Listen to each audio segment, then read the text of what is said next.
English. That's okay. And it's a pleasure to be here, and really want to congratulate Dr. Yuval Rabin for a wonderful program with all the concerts here and all the programs. It's really great to participate in this. So in this particular panel, as we address the music of the Ashkenaz community, I'm going to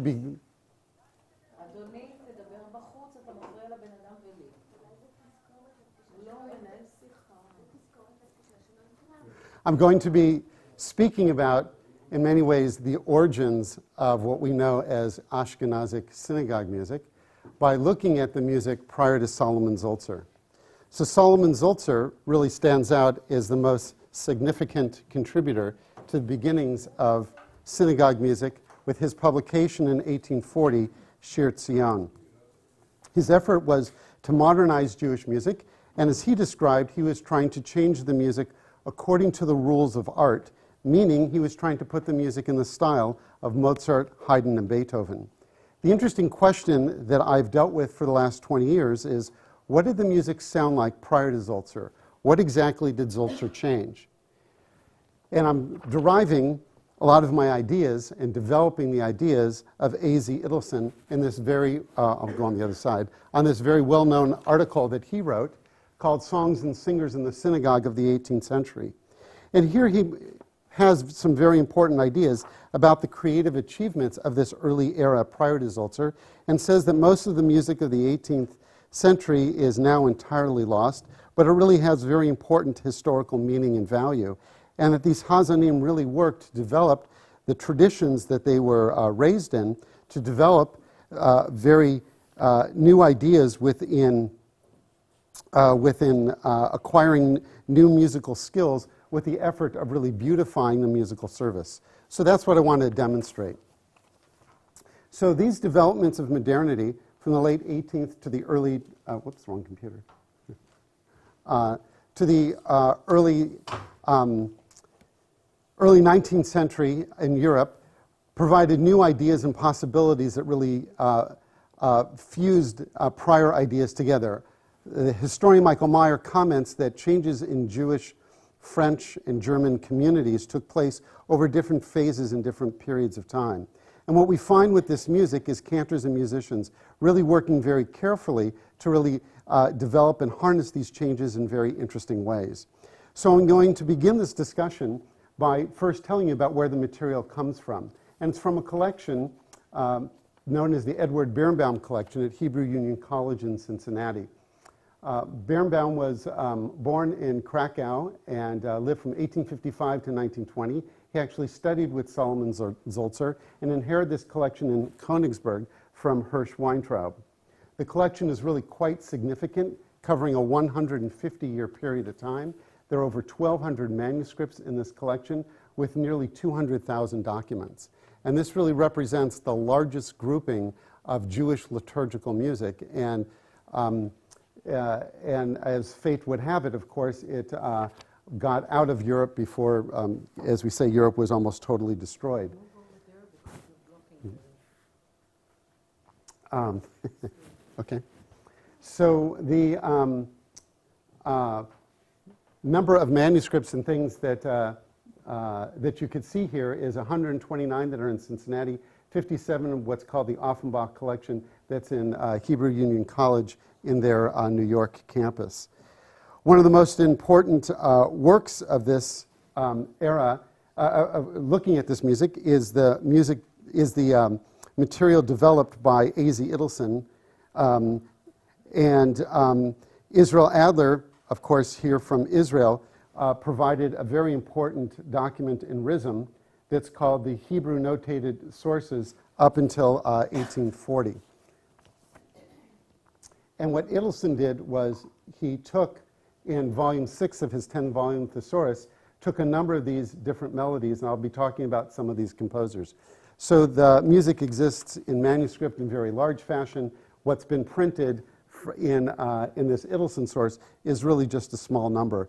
There are just a handful of scholars who really looked at this music besides Idelson. Eric Werner has worked with this material. Hanoch Aveneri from Tel Aviv University. And of course, my very dear colleague, Eli Schleifer, has worked on this material, as Edwin Sarusi has, Jeffrey Goldberg and Daniel Katz. Unfortunately, it's just a subject that most people really don't look at. So some comments first on the cantorial style prior to 1840. Solo cantorial music is found in increasing amounts, and these melodies are highly rhythmic and florid. In most cases, the text of the liturgy is given without textual underlay. The cantorial fantasia, as Hanoch Avenary describes, provides long sections of extensive embellishments of the main melody. This is seen in what was called the Moshorim style, which I'll demonstrate for you shortly, which includes a hazan, the cantor singing in a tenor voice, along with a boy soprano and a male bass. The evidence in these manuscripts shows that they each sang successively, not often all together. Gradually, this Moshorim style turned into choral singing. Solomon Zoltzer, who's often credited with the achievement as being the first composer of choral music in most historical documents, but we can see from what I'll show you that there are many other composers who are writing choral music at this time period. What we find also is that the hazanut of this era is not the hazanut that we're used to today. It's not the same level of nusach. So to begin, I'm going to show you, talk about three different cantors, Aaron Beer, Israel Lovi, and Lov Sanger. Aaron Beer, who was born in Berlin and was a cantor in Berlin in 1765, created a number of documents. The one that's looked at most often is one created, dated to the Jewish year of 1790 to 1791. And in this document, he has this very interesting introduction, where in this introduction, he really talks about that he's writing out the melodies for the entire year, for the Shabbatot, the festivals, the Yamim Noraim, and that he wants to write out these melodies because the cantor only sings them once a year, and he doesn't want the congregation to sing along with them. So this is his own solo document of music. And just to give you a quick picture of what this looks like, this is a very small document, sort of like maybe the size of your hand, very, very small. And the writing is very, very tiny. And in this particular example, I'll just blow up this one part here, that indicates that this is a Kaddish for the 7th day of Pesach. So there's no textual underlay, as you can see, and I worked with a student when I was at Hebrew Union College to interpret this, and we know that it's a Kaddish. We don't know exactly how it goes, but this is our interpretation of it, and you'll hear very familiar phrases to the Adir Hu melody that we sing at the Pesach Seder.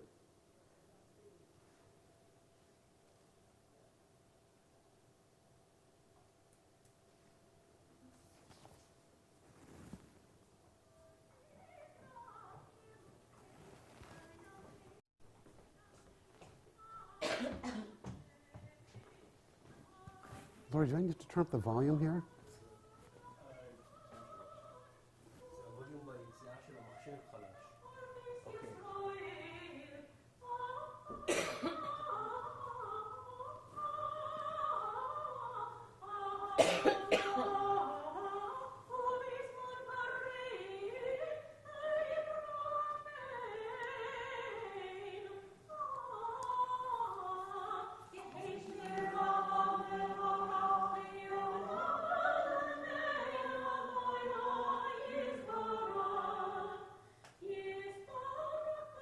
So you can hear this music is in a very classical style of this time period. The second composer I'm going to look at is Israel Lovi, who lived from 1773 to 1832, and his dates, of course, are very similar to the lifespan of Beethoven. Lovi's music appears in many manuscripts that displays a very wide range of styles. He ended his career in Paris, where he wrote 4-part choral harmony. In this presentation, you will see Lovi's music in the developing styles based on his experiences in various German cities. Lovi's compositions effectively cover the pre-1840 styles, from solo cantorial music and the Moshorim and choral works as well. He was born in 1773 near Danzig. His family moved to Glogau, where he was raised. His family focused him on rabbinic studies, but he was not destined to be a rabbi and decided to study as a hazan, which provided a new path for him. In the 1790s, He traveled to Silesia, Saxony, Bohemia, Moravia, and parts of Austria. And during his trips, he actually learned the music of Haydn and Mozart and began compositional study. In 1799, he served as a Hazan in Fürth. He served there for 6 years. In Fürth, he studied piano, violin, and cello, and he wrote synagogue music, and his reputation spread. Lovi sang arias of Haydn and Mozart as well in public concerts. Maximilian Joseph, who became king of Moravia in 1806, admired his singing and asked him to sing Haydn's oratorio, The Creation. After Fürth, he continually moved west to Mainz, Strasbourg, and finally to Paris.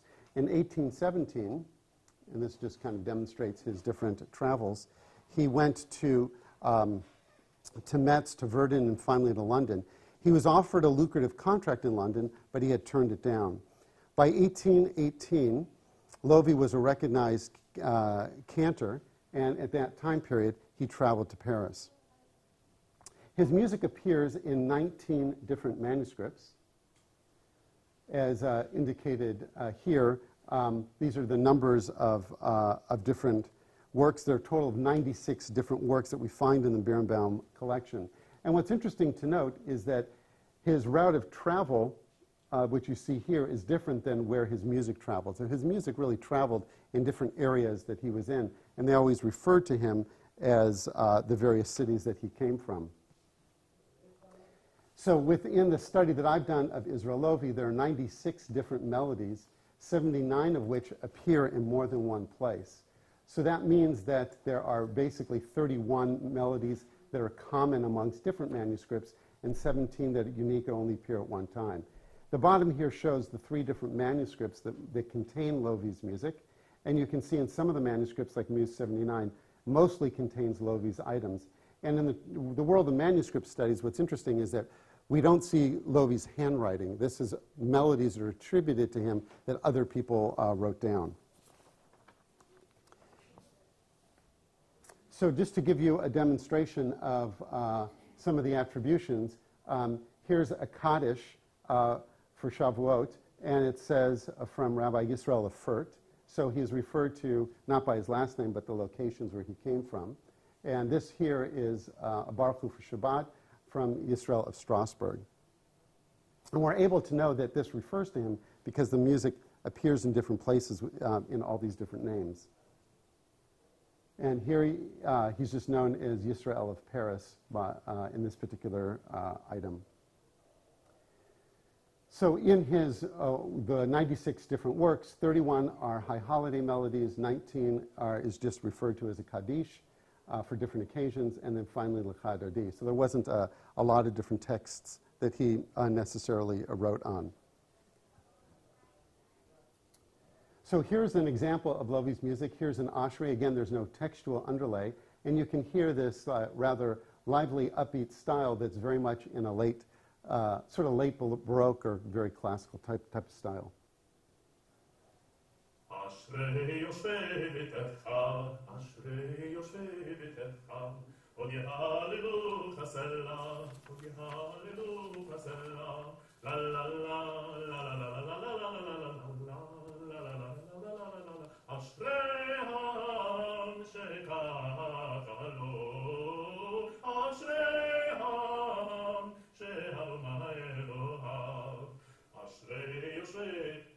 To demonstrate the Mishorim style, I'm going to show you a L'cha Dodi that appears in 3 different manuscripts. And you can see this is the same melody appearing 3 different times, and there are just really slight variances between them.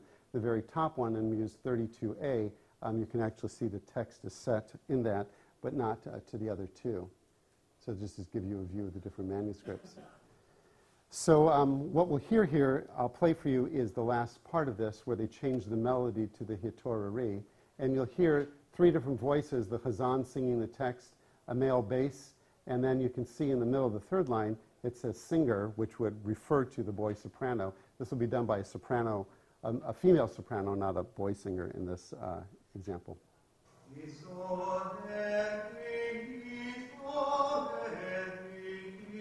Now on the 3rd line,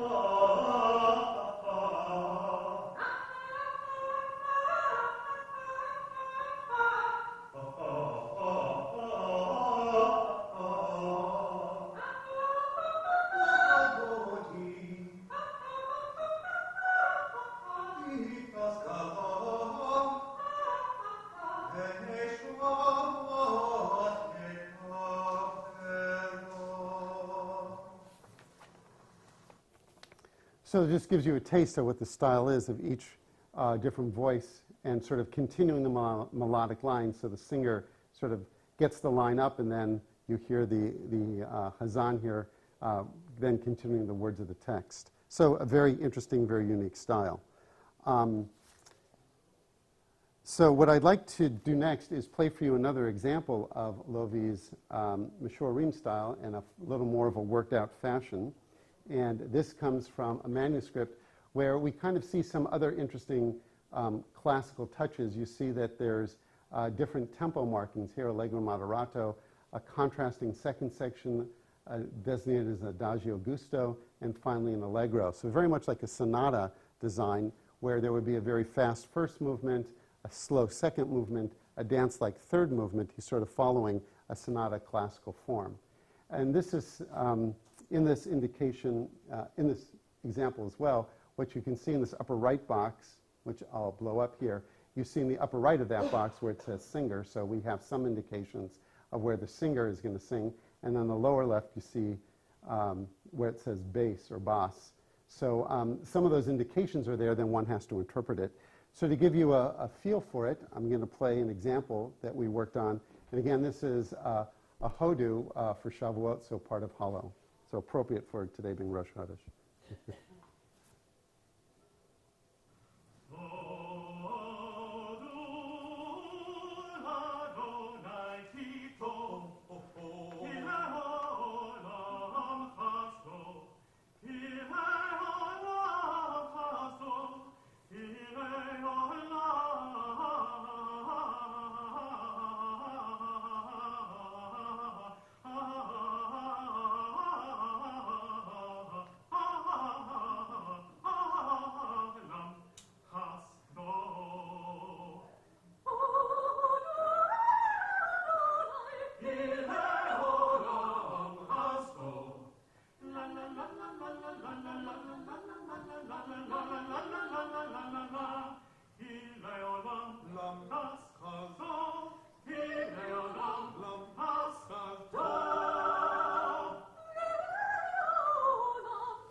So not what you sort of think of, in this era. But going on, Lovi became Hazan in Paris in 1818 and was lauded as an accomplished singer of German and Italian opera. He was continually given offers to devote his time to opera, but he studied as a Hazan and decided to remain as a Hazan until he died in 1832. Lovi innovated a new service in Paris and created a choir with adults and 20 children.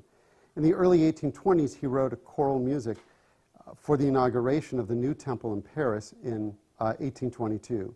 Lovi's choral music was published in 1862, 30 years after he passed away by his son. And here's an example of a Su Sha'arim that's from this particular publication.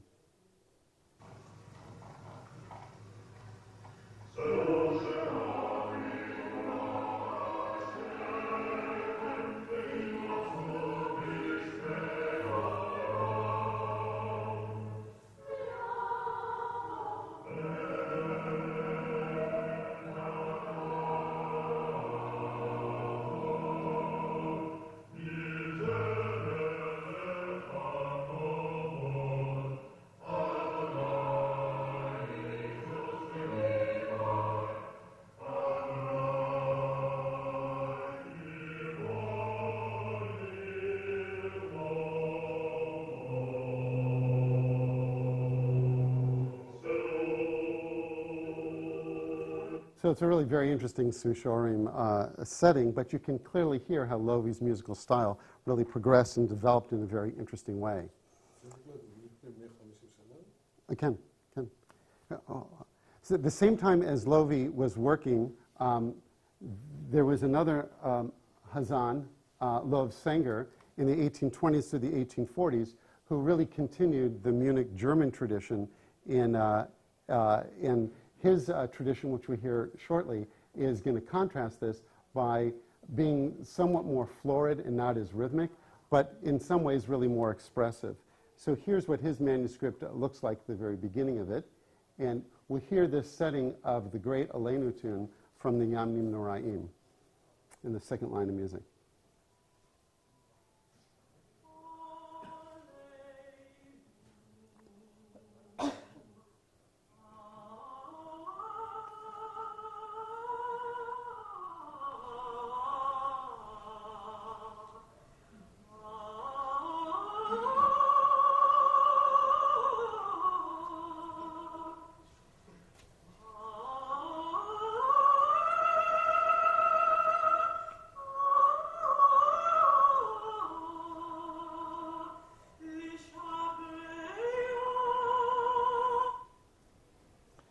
So Samuel Nam Berg followed Lovi as Hazan in Paris, but this was in 1843, 11 years after Lovi died.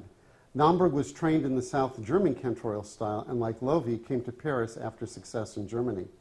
In 1847, Nam Berg published the first 2 volumes of his Mirot Yisrael, and in 1857 he published another volume. In total, 13 works of Lovi appear in these volumes, along with music by Halevi and Meyerbeer.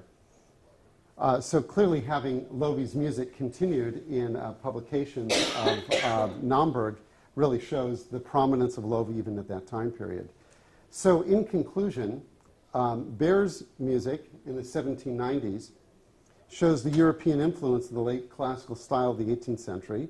And with the extant manuscripts of Lovi, we really see the broad range of styles from the 1800s to the 1830s, with a more florid, rhythmic solo music, the Mashorerim style, and finally the early developments of choral music in Paris. Sanger provides a focus on the Munich cantorial tradition that is expressive and somewhat closer to the Nusach that we know today. Behr, Lovi, and Sanger, along with many other composers like Shalom Frieda, Isaac Offenbach, and dozens of others, really show a broad range of early cantorial styles prior to Zoltzer. An interesting depiction of these influences shows a more direct connection between Sanger and Lovi to Nam Berg.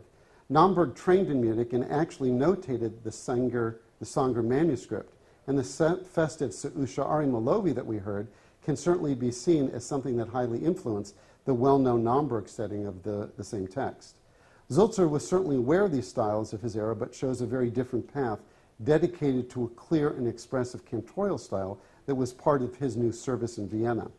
Idelson's comments are important that the pre-Zoltzer era is almost forgotten, and that the efforts of these cantors and musicians is important, as the early 19th century developments really show their contribution to a beautification of the synagogue service.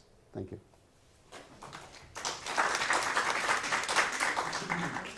Some questions? Yeah, exactly.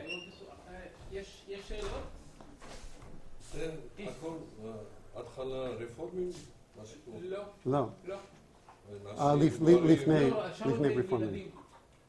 עכשיו הוא השמיע נשים, אבל במקור זה היה ילדים ששרו את זה. מתי מוקלט זה? אני שאלתי 150 שנה ככה. Thank you very much. What we saw here were short pieces, like Lechadudi, Seusharim, or Cantorial Fantasia. My question is whether you found also transcriptions of Nusach in this collection, because this is the impression that we get from the 6th volume by Idelson, that most of this music are Baroque dances or Rococo music. So could you find the Nusach and what we can learn from this documentation? So there's very little Nusach that's in these particular manuscripts at this time period. There's really no Nusach at all in Lovi's music at all. The music of the workshop that I showed yesterday of Offenbach does show. There are a few that show it, but it's more rare to find the nusach. And some of the discussions that we had yesterday were that more than likely they knew the nusach and potentially didn't write it down. That was probably why we don't see it. But the nusach that we know of today was really written down later. So we can interpret it in different ways. I mean, clearly they were doing some of the Sanger material. If you looked at the Shabbat melodies, you do find the German nusach that's in there. But the Eastern material really gets written a little later. כמה זמן קשור חזנות אשכנז כמו אופרה? כמה זמן? זה קשר. זה לא משהו. הם בדרך אופרה הולכים. לא במשהו דרך מסורת. כמה זמן זה? אנחנו... לא, תשאל, אולי יודע.